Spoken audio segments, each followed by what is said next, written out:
Pues, yo creo que sobre 5, una cosa así, ¿no, Celina? Sí, esperamos 5 minutitos de cortesía y comenzamos.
Bueno, si os parece, damos comienzo ya, sobre todo por deferencia de las personas que ya están conectadas.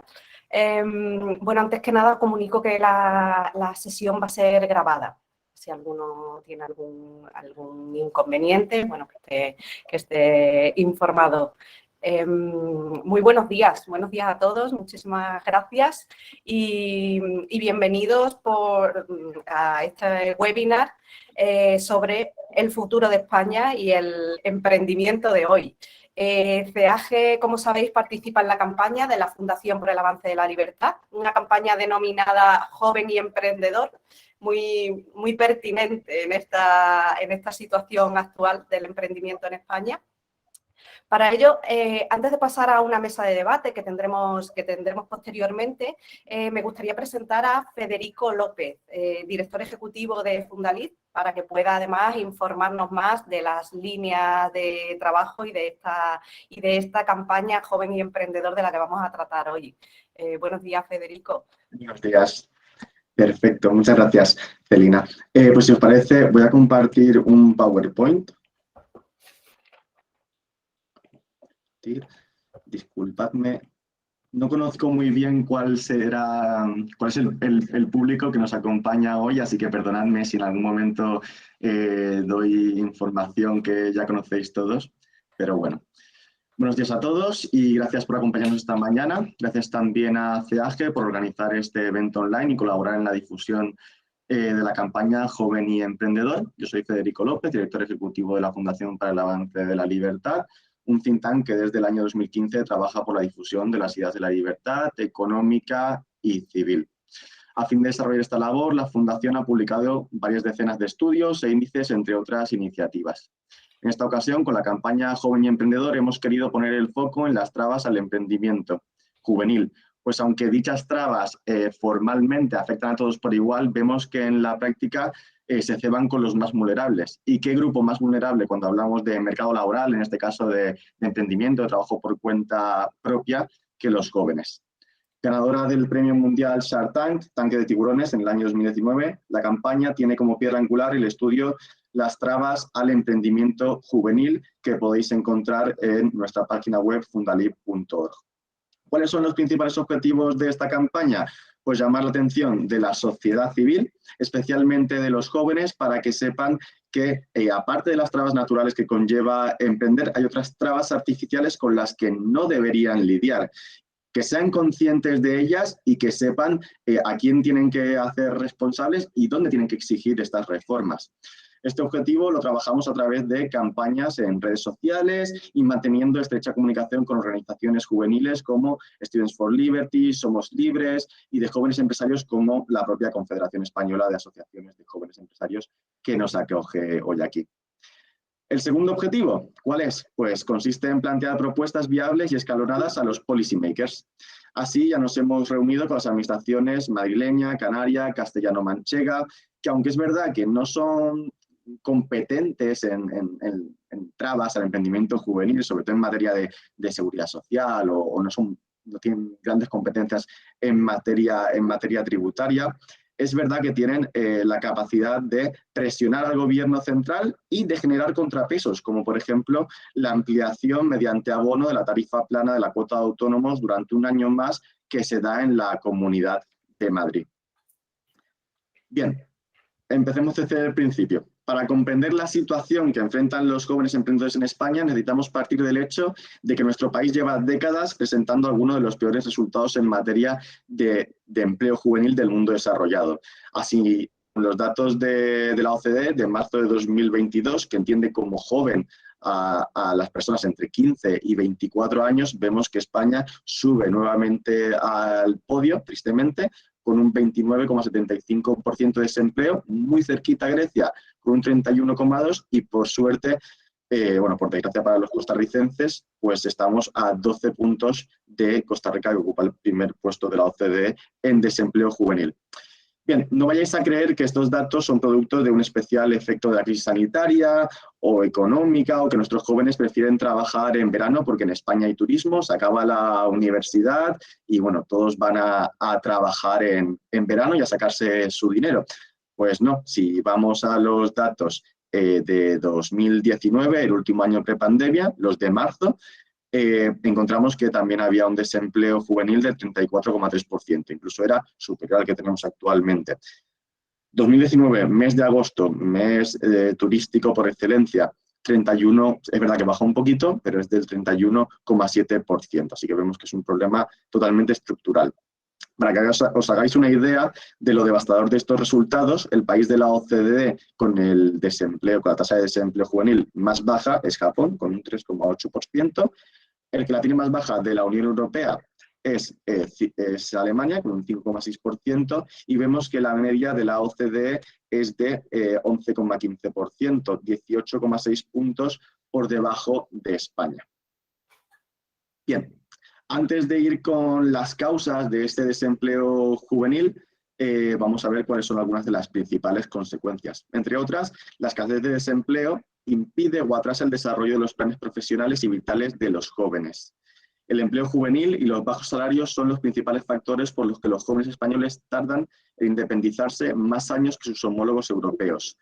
Según Eurostat, vemos que, como podéis ver en la diapositiva, en España los jóvenes independizan a los 29 años y medio, mientras que la media europea es de 26 años, 26,2 años, de Dinamarca de 21,2 y en Suecia de 17,8. El desempleo, o en algunos casos el empleo temporal y peor remunerado, sumado a los elevados precios del mercado inmobiliario, suponen para muchos jóvenes la imposibilidad de afrontar el pago de un alquiler o de conseguir un crédito para financiar una hipoteca. De la imposibilidad de emanciparse se desprenden varias consecuencias más.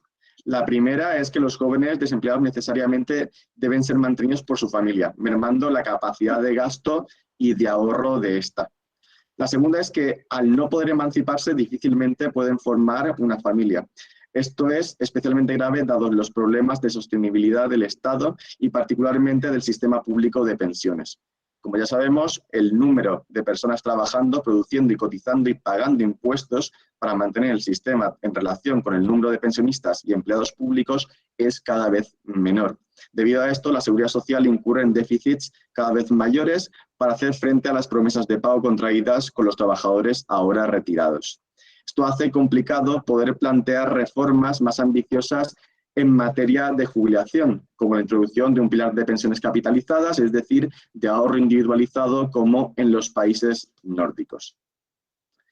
Bien, vistas las consecuencias, ¿cuáles son las principales causas del desempleo juvenil? Bueno, en el estudio es verdad que las causas del desempleo son discutibles, variadas, pero identificamos especialmente en los jóvenes dos factores: la dualidad del mercado laboral y el salario mínimo.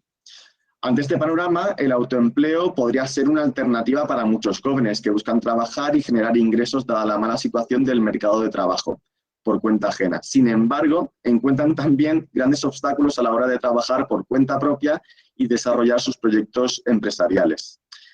Sin embargo, el objeto de este estudio no es tanto analizar las causas del elevado desempleo juvenil en España, sino entender por qué, pese a la dificultad de trabajar por cuenta ajena mucho mayor que en otros países, los jóvenes españoles no son más emprendedores y buscan el autoempleo como forma de subsanar su situación. La existencia de una cuota de autónomos mínima fija, bastante elevada, dificulta el emprendimiento y la entrada de jóvenes autónomos. Y aquí me gustaría parar y recordar que un joven emprendedor no es solo aquella persona que tiene, gracias a sus padres, sus familiares o del banco, 50.000 euros, 100.000 euros y puede emprender su negocio también con mucho esfuerzo. También lo es aquella persona que está trabajando y está por cuenta ajena y está a la vez intentando sacar su pequeño negocio. O incluso aquel universitario que simplemente quiere ayudar un poco a sus padres, que se le dan bien las traducciones, se le dan bien los idiomas, se le da bien la maquetación, ¿cómo se dice? El diseño gráfico y quiere sacarse unos ingresos extra. 400, 500 euros. Y es verdad que, como veremos, la cuota de autónomo limita bastante esta posibilidad. Bien, aquí me voy a tener poco tiempo, porque creo que ya todos lo sabemos, que es la cuota de autónomos. Es una aportación que realizan los autónomos a la Seguridad Social. Es mensual, es obligatoria y a cambio de una cobertura. Eso sí, estos servicios de protección social no constituyen una suerte de pago del salario en especie y en diferido, como algunos argumentan. Pues el trabajador autónomo no puede disponer libremente del importe de la cotización, sino que se ve obligado a financiar el coste de dicha cobertura pública, aunque prefiera disponer del importe y proveérsela por su cuenta. ¿Y cuánto es esta cuota de autónomos? Bueno, esto también me imagino que la mayoría de los oyentes pues lo conocen, así que muy brevemente existe un tipo fijo del 30,6% que se aplica sobre un rango de base que varía según si eres menor de 47 años, mayor o autónomo societario. En todo caso, según ATA, el 86% de los autónomos cotizó por la base mínima en 2019, por lo que la cuota, al fin y al cabo, se quedaba para los menores de 47 años en 288,99 €, a los mayores de 47 de 311,66 y a los autónomos societarios de 371 €.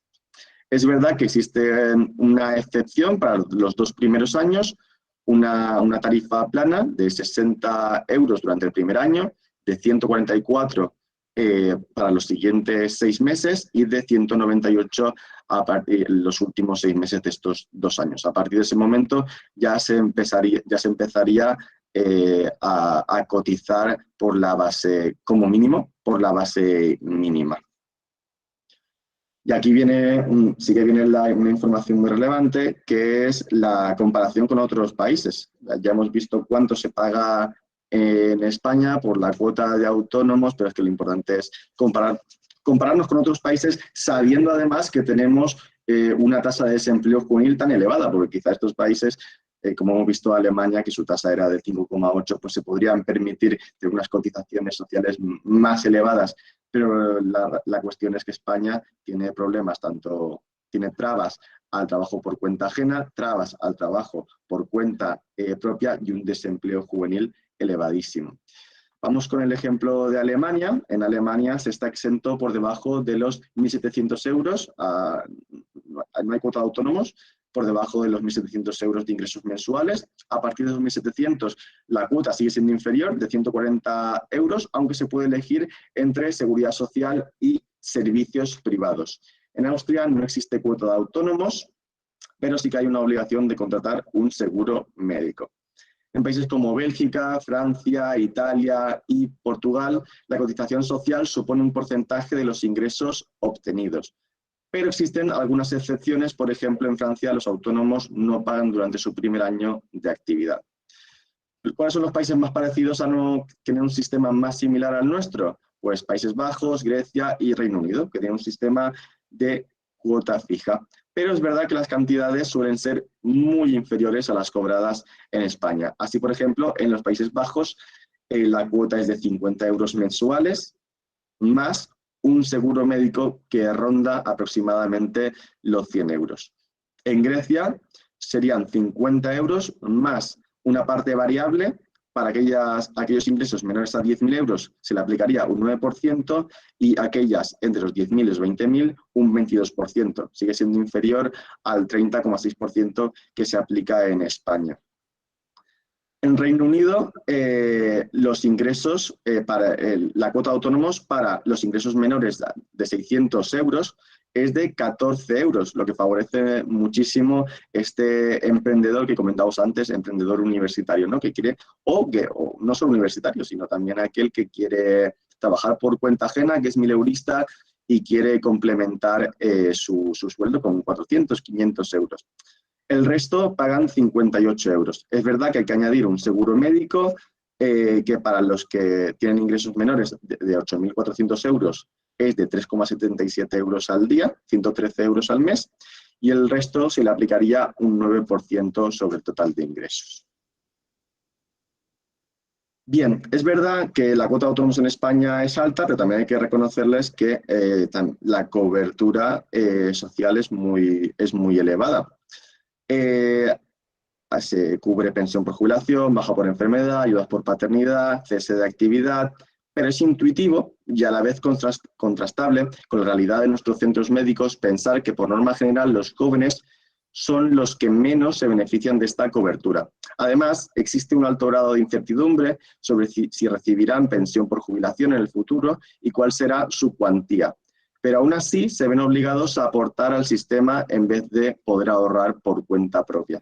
Por otro lado, además, a grandes rasgos, las bajas de ayudas de maternidad o paternidad son mucho menos solicitadas por las generaciones más jóvenes, que tienden a tener tasas de natalidad mucho más reducidas que las generaciones pasadas. Así, si bien la cuota de autónomos en España conlleva mayor grado de cobertura, este no es tan beneficioso para los jóvenes como lo es para las personas mayores, ni tan necesario como lo fue en el pasado. Es por esto que consideramos que hay una sobrecobertura poco beneficiosa y alejada de las necesidades de los jóvenes. Cuando los jóvenes lo que normalmente necesitamos y buscamos es la flexibilidad que nos permita adaptarnos rápidamente a un entorno laboral y empresarial en un mundo donde la aceleración tecnológica lleva al dinamismo económico. Pero bueno, con la cuota de autónomos no se quedan aquí los obstáculos artificiales para los autónomos, sino que hay que afrontar otros como burocracia de registro como autónomo, de constitución, sobre todo si es un autónomo societario, también tributarias, IVA, donde el autónomo actúa como recaudador de Hacienda, IRPF. Además, para contratar a nuevos trabajadores deberá lidiar con la rigidez laboral impuesta por las regulaciones, pero sobre todo esta maraña de opciones y regulaciones, y estas son solo algunas, requiere de un elevado coste y tiempo de los autónomos para cumplir con ella o de la contratación de un gestor especializado que les asista, lo que a su vez encarece aún más los costes operativos del autónomo. En este sentido, informes como el que publica Malt sobre la situación de los freelancers en España 2019 nos dejan datos descorazonadores. Más del 60% de los autónomos se ven obligados a destinar en torno al 10% de su tiempo de trabajo para afrontar la burocracia de la administración pública y mantener su actividad en la legalidad. Según el portal de servicios profesionales Crosshare 2021, quienes optan por contratar a un gestor o asesor que realice todos los trámites necesarios y les ayude a realizar las facturas, contratar, deducir todos los gastos posibles y reducir la factura fiscal, etcétera, gastan de media entre 408 y 600 euros en gestoría, aunque varía en función de la actividad, número de facturas, etcétera. O sea que vemos que los autónomos tienen que elegir entre perder un 10% de productividad o perder entre 408 y 600 euros. En todo caso, aunque parezca una elección, en muchos casos es casi una obligación, pues los trabajadores autónomos no disponen del tiempo necesario para realizar estas tareas por estar centrados en su actividad ni poseer los conocimientos necesarios para optimizar su fiscalidad y las relaciones con la administración. Bien, he hecho un repaso muy breve sobre la situación de las trabas al emprendimiento juvenil en España. Vamos con las propuestas que hace la Fundación en su estudio.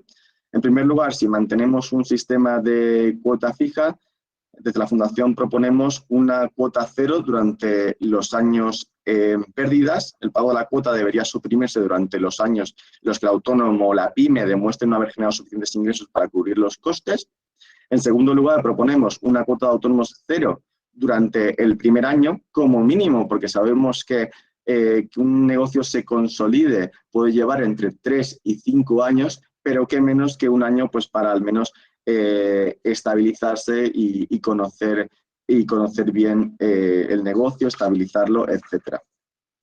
En tercer lugar, una mayor progresividad en el tiempo. Es verdad que actualmente pues, tenemos la tarifa plana de los 60 euros durante un año, a partir de los 6 meses, bueno, va creciendo. Lo que proponemos en todo caso, hasta llegar a la cuota fija normal, es que esta progresividad sea aún mayor en el tiempo. No obstante, planteamos, al igual que el Gobierno, un sistema de cuota variable según ingresos. A diferencia del Gobierno, claro, pedimos que sea ajustado al coste de las contraprestaciones sociales y que se tienda a que sea mucho más bajo este tipo y que se tienda a tipos más homogéneos hasta llegar a un tipo único. Por último, añadimos una serie de propuestas comunes a los dos sistemas. En primer lugar, un descuento de pérdidas pasadas. Las pérdidas en las que incurran los autónomos deberían ser descontadas del pago de impuestos sobre los beneficios futuros. Por ejemplo, si un autónomo incurre en unas pérdidas de 100 euros en el primer año de su actividad, esta cantidad debería exentarse de impuestos de los beneficios de los años posteriores en caso de haberlos. En segundo lugar, proponemos una exención a la reinversión de ingresos.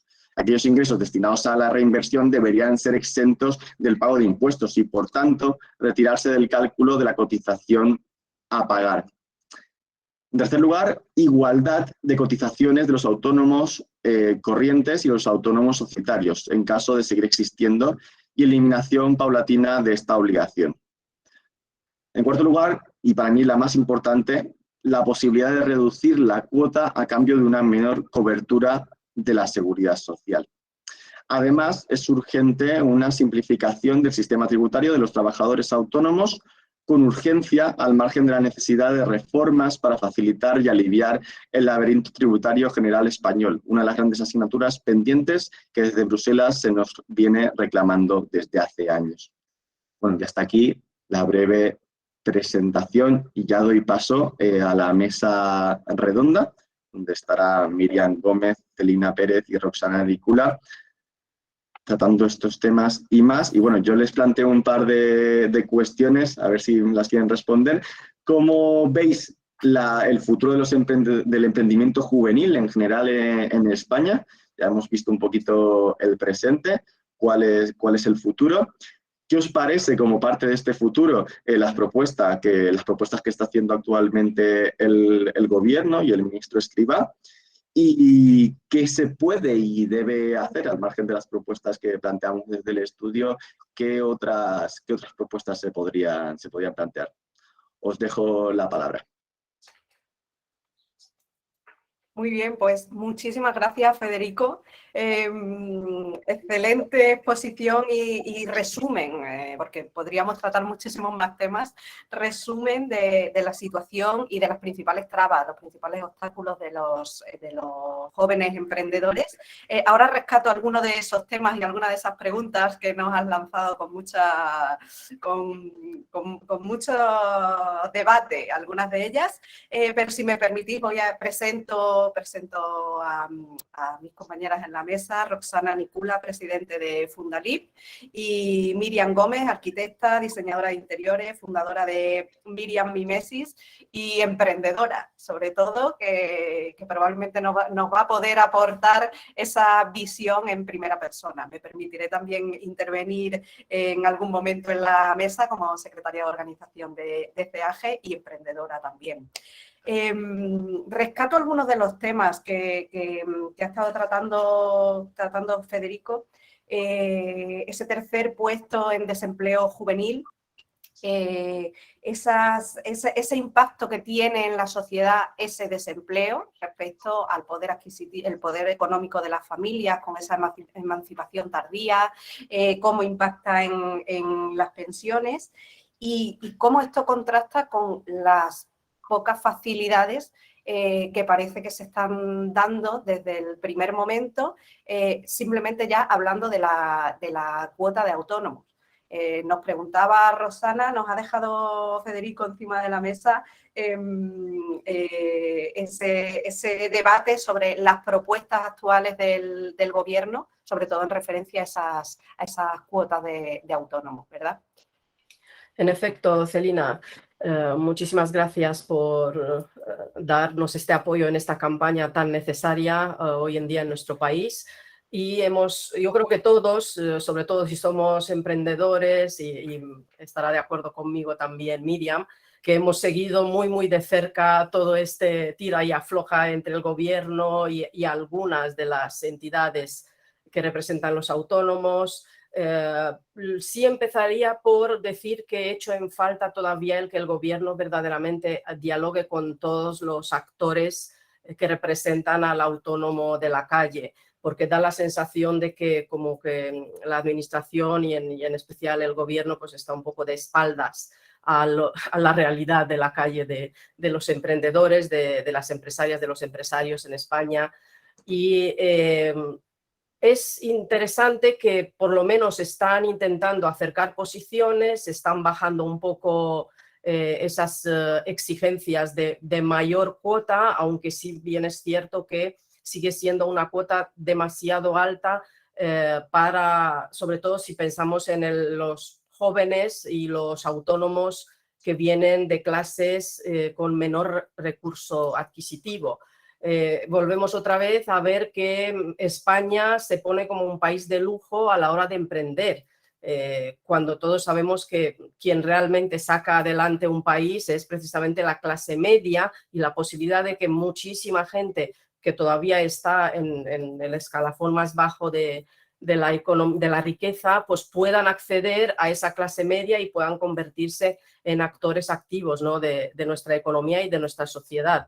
A partir de ahí, evidentemente, en la Fundación para el Avance de la Libertad, pues claro, nos hemos dado varios escenarios, hemos enviado todas estas propuestas al gobierno, tal como comentaba Federico en su presentación, mantenemos constantemente reuniones también con los gobiernos regionales para hacerles un poco partícipes. Y ahí sí que quiero insistir en que hablamos con todos, no tenemos preferencias ideológicas, porque lo que nos interesa es que realmente se mueva eso hacia beneficio de los autónomos y beneficio de la creación de empresas en España. Claro, el escenario ideal sería que por lo menos los años que necesitan para consolidarse las empresas, los emprendedores no tengan que pagar cuota. Sí, apelamos a la responsabilidad individual de cada uno de ellos y evidentemente sería importante que a lo mejor se les exija que tengan una cobertura como ocurre en Holanda o como ocurre en Gran Bretaña o en Dinamarca. En general, bueno, en los países nórdicos ya se está desde hace mucho inculcando esa cultura de la responsabilidad. Pero bueno, yo creo que Miriam también podría aportar bastante cómo le parece a ella pues esta nueva fase en la que se encuentra la negociación, y creo que sí que podríamos hablar más adelante un poco sobre cómo podemos aportar nosotros al debate y qué más podemos hacer porque esto se vuelva realidad. Pues buenos días, encantada también de estar aquí y compartir un rato con vosotros. Gracias, Rosana, Celina.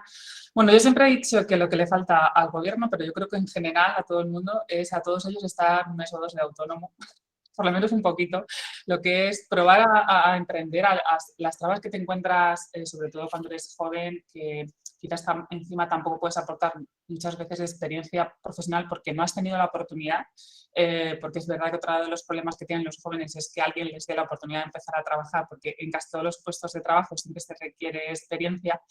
Y cuando te decides a emprender, salvo que hayas estudiado pues, algo que tenga que ver con empresariales o este tipo de carreras, yo que soy de formación inicial arquitecto técnico, yo no tenía ni idea de cómo arrancar un negocio, de cómo montar, de qué es ser emprendedor, qué es ser autónomo, evidentemente de todos los trámites administrativos, fiscales, se te viene como un mundo encima, ¿no? O sea, hay mucho desconocimiento ahí. Lo primero que hay que hacer siempre es pagar, o sea, para poder empezar en este país a generar un empleo y poder desenvolverte, lo primero que tienes que hacer es empezar pagando, ya sea autónomo o si vas a crear una pequeña empresa, pues crear esa ASL. Y también te ves abocado, como decíamos, que tienes ese desconocimiento de temas administrativos y fiscales que acabas teniendo que recurrir, que es lo lógico, para mí siempre es recomendable pues, a un gestor o una persona que te pueda asesorar. Por lo cual estamos arrancando siempre con gastos. Para mí yo creo que es importante las dos cosas, que de alguna manera pudiera ser no obligatorio, pero tanto en colegios, institutos, universidades, algunas asignaturas que nos quieran en cierto modo enseñar o preparar para el emprendimiento, independientemente de que luego quisieras emprender o no, pero que sí que te enseñen lo que cuesta llevar a cabo un negocio, mantenerlo, arrancarlo, porque es muy bonito el ver al empresario, madre mía, qué dinero al ganar a esta persona, pero hay que saber todo lo que tiene detrás. Lo vemos cuando vemos a las grandes empresas o los grandes empresarios, pero no vemos lo que le cuesta a un autónomo o un pequeño empresario mantener el día a día su empresa. Entonces, dar como esa formación al conocimiento. Y a los políticos yo siempre lo digo, si es que la mayoría de ellos no han emprendido o no saben lo que es tener una empresa o no han arrancado de jóvenes en todo esto. Es muy difícil, yo creo, legislar y pensar en ideas si no lo has experimentado en piel propia. Por lo menos esa es mi opinión. Sí, tienes razón. Simplemente un apunte a lo que comentaba Miriam. Sí que hemos detectado precisamente que los países, cuando hemos hecho un poco el benchmarking en el estudio para ver cómo tratan al autónomo, al emprendedor en otros países, sí que esto es un rasgo que hemos detectado generalmente en Alemania o en Dinamarca o en Gran Bretaña o en el este de Europa.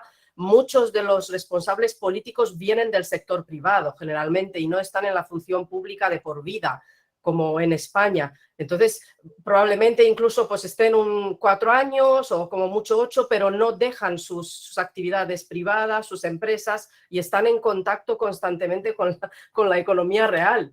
Y yo creo que eso también es algo que nosotros tendríamos que reclamar un poco desde nuestro... Yo creo que es muy difícil recomendar medidas, por muchos estudios que tengas, todo lo que tú quieras de asesores y demás, cuando no te has visto en la piel de tener que empezar a trabajar o montar un negocio o algo de este estilo. Es que lo veo realmente complicado. O sea, y yo incluso yo creo que le estoy echando hasta un cable en el hecho de decir es que si no te pones en la piel es difícil saber lo que cuesta, sobre todo cuando eres joven, ¿vale? Independientemente, da igual que luego también quieres montar una segunda empresa, seguir creciendo lo que quieras, pero sobre todo ese arranque inicial, yo lo veo complejo. Bueno, Sí. para eso también estamos las asociaciones, para velar por los intereses de los, en este caso de los jóvenes empresarios. Y rescato de tu intervención, Miriam, dos temas. Uno de ellos ya había salido, lo había puesto encima de la mesa Federico, que era las trabas burocráticas. Y más allá de las trabas burocráticas, de todo ese entramado difícil de entender, quizá por un emprendedor, la falta de agilidad.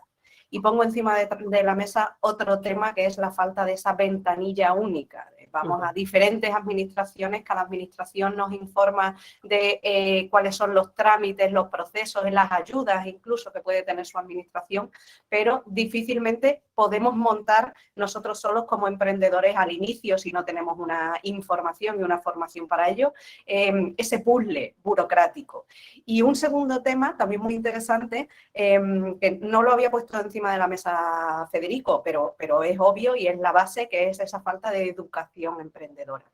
Educación en los colegios, en los institutos, en las universidades y más que educación emprendedora también cultura emprendedora. Porque sí que hay muchos programas, todos participamos en muchos programas de apoyo al emprendimiento, de formación, aceleradoras, incubadoras, pero no hay esa cultura emprendedora previa en las instituciones educativas, o al menos no la percibimos como real, ¿no? ¿Qué opináis? Yo creo que ahora mismo hay como una campaña genial de qué bonito es emprender, vamos todos a emprender, acaba de estudiar y ponte a emprender, pero se cuenta la realidad de lo que hay. Realmente alguien en el instituto, en el colegio, en la universidad te han ido contando lo que es emprender, lo que es montar un negocio, lo que vas a tener que saber, lo que no. Te han enseñado simplemente lo básico. O sea, es que no, es que se cuenta, es maravillosa las campañas de todos a emprender, es estupendo, pero todos ¿cómo? ¿De qué manera? ¿Qué trámites hay? ¿Qué trabas te encuentras? ¿Qué es la realidad de emprender? ¿Qué tienes que tener claro? O sea, es que yo realmente, ahora en mi estudio también muchas veces, yo hago un turismo también comercial, me dedico también muchas veces a diseñar los locales o los negocios de gente que van a montar y emprender. Hay gente que viene con todo muy claro, con sus planes de negocios, tienen la idea y demás, pero te encuentras sorprendentemente con gente que quiere emprender y no se ha parado a pensar ni hacer un plan de negocio, ni se ha parado a pensar en costes fijos, ni nada. Directamente es como, voy a montar un bar, voy a ver qué tal me va. Y es como, pero bueno, no has mirado nada, tienes un plan de negocios, sabes costes, has hablado con un gestor, has mirado si hay subvenciones y te sorprende que todavía hay gente que es como, venga, vamos a emprender por probar qué tal. O sea, es como sorprendente en muchos casos, por lo menos a mí me lo parece. Sí, en efecto, la verdad es que lo que comentaba Celina antes me parece muy interesante porque, bueno, nosotros sí que defendemos que haya la mayor competencia, evidentemente, de modelos entre las comunidades autónomas, porque entendemos que la competencia es positiva y al final nos lleva a la excelencia, pero sí que es cierto que a nivel de cada una de las administraciones yo creo que sí que sería muy importante esa ventanilla única, tanto online como offline, que vemos que tienen, por ejemplo, los países nórdicos. Rescato el ejemplo de Suecia o de Dinamarca, donde en una semana más o menos, si quieres hacerlo a la antigua usanza, tú ya te puedes dar de alta y tener todo perfectamente en regla con tu pequeña pyme. O si lo quieres hacer en la ventanilla única online, no tardas ni siquiera 5 minutos en todo el proceso. Eso, claro, en España todavía, que si no nos funciona el DNI electrónico, que si la clave, que si la firma electrónica, todos cuando entramos en cualquiera de los portales, ¿no?, de la administración, nos encontramos ahí con un montón de opciones que además ninguna funciona, a excepción de el certificado digital, que implica ya un coste y una traba para poder conseguirlo y pedir cita y no conseguir cita en tu zona. Y es como un poco muy rocambolesco todo. Y además, la propia administración digital, yo no sé si vos, bueno, yo me imagino que las dos habéis lidiado bastante con ella, pero se me hace, comparativamente con otras administraciones digitales de otros países que conozco, muy farragosa. Esta cosa es lenta, no en todas las ciudades muchas veces todo se puede funcionar igual, no todos los sitios tienen ventanilla, pero desde trámites sencillos como en tu ayuntamiento, hay algunos que tienen tramitación online, otros que no te toca darte 20 paseos, o sea, realmente es complejo. Y el hecho de que no haya muchas veces comunicación entre unas y otras, o sea, que es una cosa que a veces te puede sorprender. Sí, sí. Voy a volver a rescatar de unas frases que ha comentado antes Miriam. Hablabas de esa versión edulcorada del emprendimiento, esa falta de realidad que todos hemos vivido y que todos además los que convivimos rodeados de emprendedores vemos en el día a día. ¿Y cómo contrasta eso? A mí siempre me ha sorprendido mucho cómo contrasta esta burbuja emprendedora, esa versión idílica de héroe del emprendedor con una visión totalmente denostada y totalmente negativa del empresario hoy en día, al menos en este país. ¿Qué opináis de esta percepción que nosotros desde CEAG, desde luego, estamos intentando cambiar porque nos parece un poco la base de todo, de la cultura emprendedora, la base de vocaciones emprendedoras, y al final es una imagen muy negativa cuando realmente la empresa es la que está creando prosperidad, creando empleo y creando el futuro de un país? Pues en mi opinión es precisamente eso, la falta de cultura que tenemos de lo que es emprender y a partir de emprender, que igual empiezas de pequeñito, poder llegar a montar tu empresa, como hay esa falta de conocimiento de lo que realmente cuesta, de lo que le cuesta a un empresario mantener su empresa, mantener un trabajador, todos los costes que tiene que hacer frente, más evidentemente, luego la carga personal y mental de trabajo de desarrollar un negocio. Como no hay esa cultura, como no se entiende, la gente solo puede entender o ver a alguien que ha conseguido... ves a Mancio Ortega que es súper hipermillonario y nadie se para, lo único que se hace es criticar lo que gana ese señor y demás, y no se para a pensar lo que le ha podido costar a ese señor llegar a tener ese tipo de empresa. Es decir, los años, el esfuerzo, las trabas y lo que le cuesta mantener hoy en día pues, esa empresa, esa gran multinacional a flote. Y yo, para mí, vuelve a ser un fallo simplemente de conocimiento desde la base. No sé, Rosana, ¿qué opinas? Evidentemente, igual que vosotros en CEAG, nosotros también en Fundalib llevamos ya mucho tiempo, y de hecho esta campaña aprovecho para anunciar e invitar a todo el mundo que quiera sumarse a ella. Va a ser ya una línea de actuación fija de la Fundación a partir de ahora ya, todos los años. Y nosotros la verdad es que reivindicamos esa figura del héroe social que es el empresario. Un emprendedor para nosotros no es más que la consolidación. Un empresario, una empresaria es simplemente la consolidación de un emprendedor que ya por fin está empezando a sentarse, ¿no?, en el sector donde desarrolla su actividad. A partir de ahí, concuerdo con vosotras en que sí que necesitamos incidir muchísimo más en la parte educativa, y por eso preocupa tanto que estos nuevos planes de educación que nos viene diciendo el gobierno pues parece que estén denostando todavía más la parte de educación financiera, educación económica de los chicos, sobre todo en el instituto, a partir de los 10, 11, 12 años. Yo creo que serían actuaciones muy importantes a nivel de todos los colegios. Y vemos que no ocurre eso. De hecho, incluso nosotros en la Fundación estamos haciendo acercamientos con algunos colegios para ver si podemos empezar a colaborar y dar algunos pequeños talleres para este tipo de perfiles, pero vemos que hay muchísimo rechazo, por así decirlo, porque, claro, como los planes de estudios que les mandan desde el ministerio, pues les dicen todo lo contrario, que no se tiene que tocar mucho esto, pues como que tienen bastante miedo. Pero bueno, seguiremos incidiendo en esto. Y lo que sí siempre digo, a ver, por cada Mancio Ortega que hay en nuestro país, hay 1 millón de pequeños emprendedores, de autónomos, a los que realmente el actual sistema castiga e impide convertirse en otro Amancio Ortega el día de mañana. Así es. Hablabais antes de políticos o de cargos que están dictando un poco todas estas estrategias de emprendimiento alejados de la realidad, desconocedores casi de una realidad desde el punto de vista práctico. Y hay otro tema en todas estas mesas de debate de emprendimiento que siempre sale también, programas muy válidos de fomento del emprendimiento en distintas comunidades autónomas, en distintas ciudades, que son llevados a cabo pues, por funcionarios, en ocasiones de mejor o de peor manera, pero también alejados de esa realidad del día a día del emprendedor.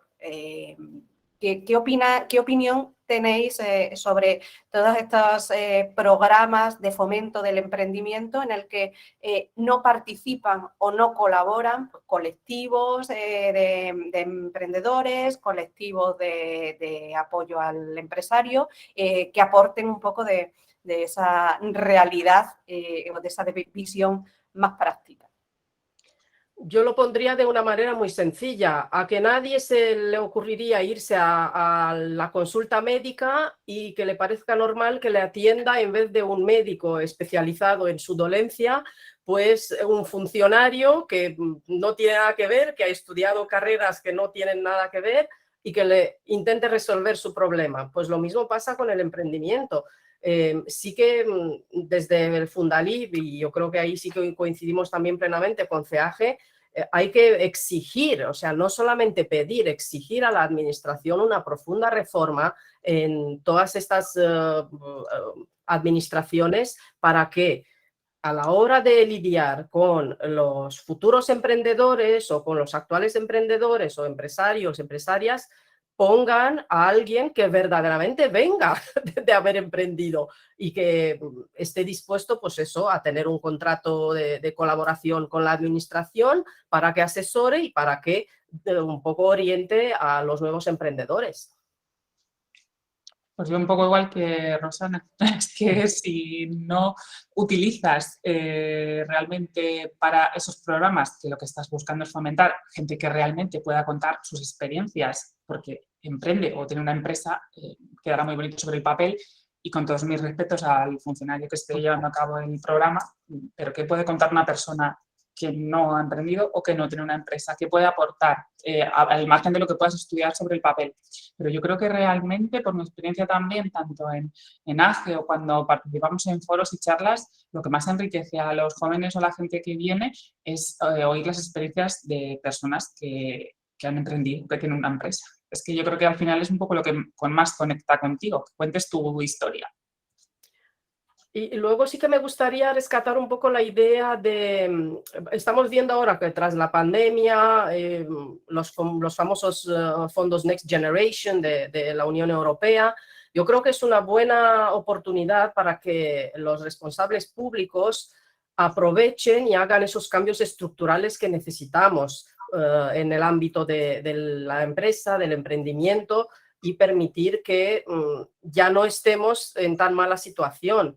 Eso permitiría, por ejemplo, pues eso, aparte de ventanilla única, aparte de ofrecer pues esa ayuda experta de alguien que de verdad ha emprendido, también una simplificación de todo lo que es la tramitación y acceso a este tipo de apoyos, porque daría la sensación que en realidad eso es más una pose que algo de verdad materializable.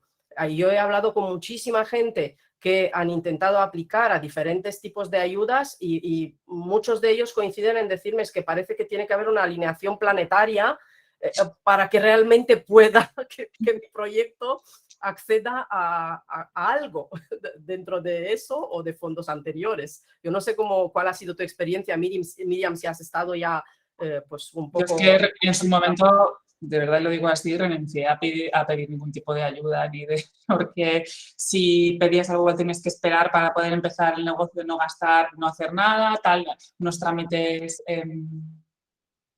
imposibles y yo desde el primer momento empecé trabajando con gestoría, o sea que con eso te cuento. Claro. Y me pasa muchas veces, como digo, como en cierta parte ayudo a montar negocios en la parte más, digamos, de interiorismo y además, me pasa muchas veces con los clientes que les cuesta encontrarse de las ayudas que pueden tener a la hora de emprender para montar el negocio, cuando igual se han enterado de una ayuda, los trámites administrativos, los plazos o lo que piden es una cosa completamente irrealizable y mucha gente renuncia a ella por el hecho de que le genera incluso más trastornos a veces que la ventaja o la ayuda que pueda tener. Y esto al final, pues si tienes una ayuda y no ayudas, ¿de qué te vale tenerla? Parece Exacto. inaudito no solo a lo que te obligan por la solicitud de la ayuda, que a veces es lo Sí, bueno. que hace no solicitarla, sino que los plazos desde una solicitud hasta una resolución pues pueda llegar la ayuda a un emprendedor, especialmente un año o un año y pico después. Parece. Sí, bueno, luego claro, que la ayuda llegue cuando... Inaudito. Quería tratar dos temas antes de que ya nos va quedando menos tiempo, pero sí quería tratar dos temas que a mí me parecen interesantes y además son focos de debate en nuestro propio colectivo. El primero es todo el impulso y todas las ayudas que se están dando a empresas de base tecnológica, a startups, a modelos de negocio sin duda escalables y muy importantes para el futuro de cualquier país, pero sí se está quedando en contraprestación otros modelos de negocio más tradicionales, otros negocios sin que estén basados en innovación o en tecnología, sí se están quedando abandonados. Por tanto, propiciar esas startups o empresas de base tecnológica que ya digo, desde mi punto de vista son muy importantes. Y el segundo debate que quería también lanzar era el de facilidades o ayudas para el emprendimiento y en una segunda parte no existan esas facilidades o ayudas para la consolidación, que decía antes Rosana, un emprendedor finalmente tiene que terminar en un empresario consolidado. Entonces, esa falta de equilibrio entre muchas facilidades, mejores o peores, pero al emprendedor, pero no a la consolidación de ese emprendedor cuando quiere crear plantilla, quiere crecer y quiere dar un salto dentro de su modelo de negocio. ¿Qué opináis de estos dos debates? Startups, modelos de negocio tradicionales y emprendimiento, consolidación.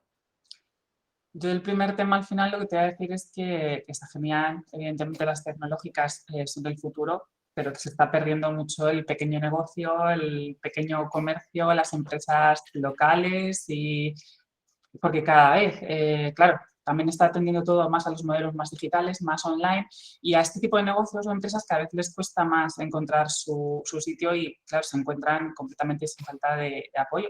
Y España estamos hablando pues, que es un sector, es un país que vive mucho del turismo, del sector servicios y de la pequeña empresa. O sea, yo creo que en cierto modo, evidentemente hay que apostar por las nuevas tecnologías, pero hay que seguir apostando y ayudando a los sectores que han estado y que están ahí también.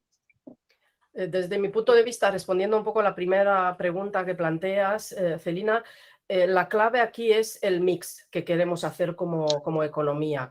Y sí que no tenemos que descuidar todo lo que es el avance tecnológico, que al final nos facilita mucho la vida y a veces sí que nos la complica también y a veces sí que como deshumaniza un poco el trato humano que existe en la sociedad, en las relaciones comerciales, entre clientes y proveedores.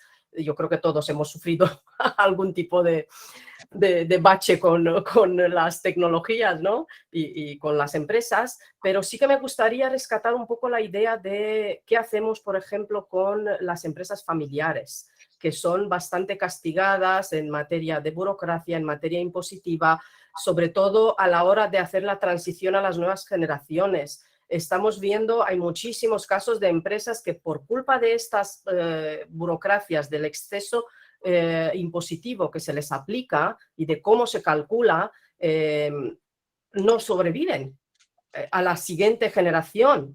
Es decir, y eso lo que implica es despidos de empleados que habían estado trabajando durante años para esa empresa, implica una bastante gran pérdida para, digamos, para la economía y por lo tanto para la prosperidad de nuestra sociedad. Yo lo que sí animaría es que verdaderamente haya una mayor simplificación de todo el sistema tributario, de toda la parte burocrática. Animaría a que cada nueva regulación que se adopte, que se rescaten todas las anteriores y se descarten antes de empezar con una nueva regulación y no estar en esa carrera que al final quien la pagamos somos los consumidores, porque no olvidemos, las empresas finalmente tienen que repercutir todos estos costes que los representantes públicos les ponen encima en el coste de los servicios y en el coste de los productos. ¿Y quiénes consumimos eso? Pues al final los ciudadanos de a pie. Muy bien. Miriam, quería preguntarte, a mí me hicieron esa pregunta muchas veces cuando emprendía, y era si habías tenido especialmente dificultades para emprender por ser joven, o creías que las dificultades las has tenido por el hecho de emprender independientemente de la edad. Para mí, por el hecho de emprender. O sea, yo en mi caso ya tenía experiencia en el mundo laboral, estaba trabajando por cuenta ajena y sí que es verdad que pude incorporar la experiencia que había tenido en otras empresas, en este caso en el sector de la arquitectura, que es a lo que yo me dedico. Ahí me ayuda un poco a conocer lo que es el modelo, la forma de trabajo. Entonces yo me encontré más la dificultad por el simple hecho de emprender, porque yo estudié la carrera de arquitectura, pero a mí me enseñaron a hacer presupuestos de lo que hay que hacer en una obra, pero no lo que hay que hacer para montar, si quieres tener tu propio estudio. O sea, es que sería tan sencillo como dentro de la carrera de arquitectura hacer una asignatura que fuera cómo montar tu propio estudio de arquitectura, cómo darle forma a esta empresa, o cómo emprender si quieres ser arquitecto y no quieres trabajar para alguien. Eso es lo que yo eché en falta en su momento, no por ser joven, en mi caso, ¿eh? Muy bien. Quería, antes de finalizar, por cumplir un poco el horario que teníamos marcados, una última reflexión por parte de ambas respecto a esa situación de joven y emprendimiento. Una última reflexión, una última petición a las administraciones, una última conclusión de todo este debate que hemos tenido, que yo creo que hemos puesto encima de la mesa muchos temas que nos darían para un debate cada uno de ellos. Pues yo en cuanto a peticiones, un poco lo que he dicho antes, que se pongan en la piel, que pongan gente, os asesoren de gente que realmente ha emprendido o que está emprendiendo, que tiene su empresa, para realmente pensar que necesita o un autónomo o un joven cuando tiene en sus inicios, ¿no? ¿Cómo podemos ayudar? Tan sencillo como pues eso, facilitar trámites y hablar de costes que sean lo más mínimos posibles, ¿no? Trabajar también en la formación, en el conocimiento de lo que es el emprendimiento. Y luego, pues a la gente joven que se decida emprender, que busque asesoramiento, ya no solo en su gestoría, en asociaciones como en Ángela, que estoy yo, de jóvenes empresarios, hay asociaciones y tenemos un montón de gente alrededor que aporta su conocimiento y su valor, siempre puede echarnos una mano pues, a la hora de decidirnos a emprender, que no estamos siempre solos, ¿no? Que nos apoyemos en lo que tenemos alrededor. Por mi parte y en nombre de la Fundación para el Avance de la Libertad, hago simplemente un llamado al sentido común de los responsables públicos, igual que Miriam, pues que realmente tengan empatía, que se pongan en la piel del autónomo, del emprendedor, y que entiendan que es urgente aliviar esta situación en el punto histórico en el cual nos encontramos, además. Porque primero la entrada en el mercado laboral en circunstancias como las que tenemos con la pospandemia, la situación de la guerra y todo, y la recesión económica que ya veníamos arrastrando, pues tiene graves consecuencias para cómo vamos a modelar la sociedad futura en nuestro país.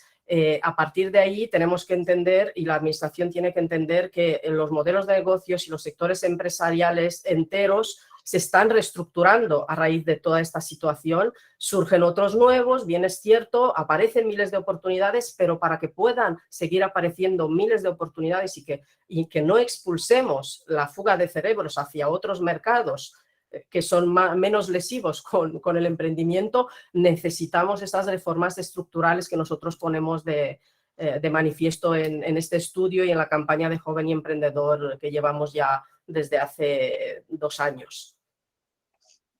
Totalmente de acuerdo por nuestra parte, por parte de CEAGE, siempre intentando volver a recuperar el referente del empresario como elemento verdaderamente transformador de la economía de un país. Y yo creo que poniendo esas bases podremos ir trazando el resto de medidas. No solicitamos tanto ayudas como facilidades y como eliminación de trabas y obstáculos, y no desmotivar al joven emprendedor que tiene una idea, un modelo de negocio y está apostando su patrimonio para generar riqueza, para generar empleo. Por mi parte, muchísimas gracias a ambas por esta mesa. Me ha encantado poder participar con vosotros. Muchísimas gracias a la Fundación por el avance de la libertad. Y en nombre de CEAGE, pues gracias a todos los asistentes a esta mesa, donde creo que además hemos expuesto de manera muy clara, muy llana y muy práctica el día a día del emprendedor. No nos hemos basado en teoría, sino en experiencias personales, yo creo que en todos los casos. Muchísimas gracias. A vosotros por invitarnos. Muchas gracias.